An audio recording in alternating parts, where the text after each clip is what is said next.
ఏది రాయడమా రాయడం. చంపడమా? వాళ్ళు కూడా ఒక రేటు పెట్టినట్టున్నారు. ఆ రేట్ ఇస్తే గనక ఇంత తింటున్నారు కదా మీరు, బాబుకో లోకేష్కో కాదు మాకు కూడా చూడండి అని చెప్పినట్టుంది. అది అంత మించేం లేదు. బాబు గారు లోకేష్ గారు మీకు పర్మిషన్ ఇచ్చారు, మీరు ఎట్టాగో తింటున్నారు కదా మాకు కూడా కొంచెం పెట్టండి అన్నట్టుంది. అంత మించేం లేదు. నిజంగా రాష్ట్రంలో ఇసుక ఎక్కడన్నా ఫ్రీగా ఇస్తున్నారా?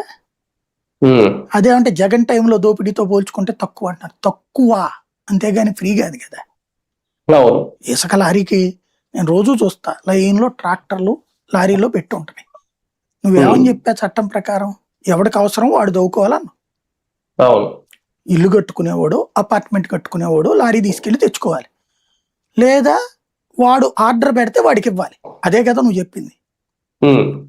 ఈనాడు చెప్పింది, జ్యోతి చెప్పింది, అర్రజన్ మీడియా చెప్పింది, బాబు గారు చెప్పింది, లోకేష్ గారు చెప్పింది, చంద్రబాబు పవన్ కళ్యాణ్ గారు చెప్పింది, అదే కదా విషయం.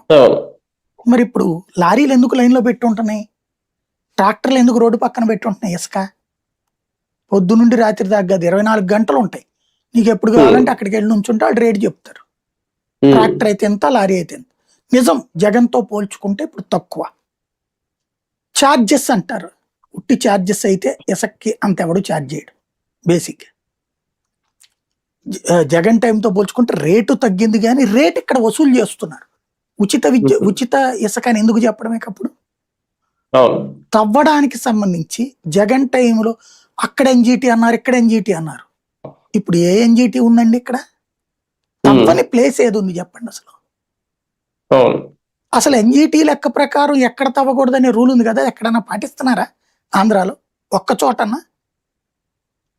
విజయవాడ ప్రకాశం బ్యారేజీ ఎగువ ప్రాంతం, తవ్వకూడదు, గుర్తుంది కదా?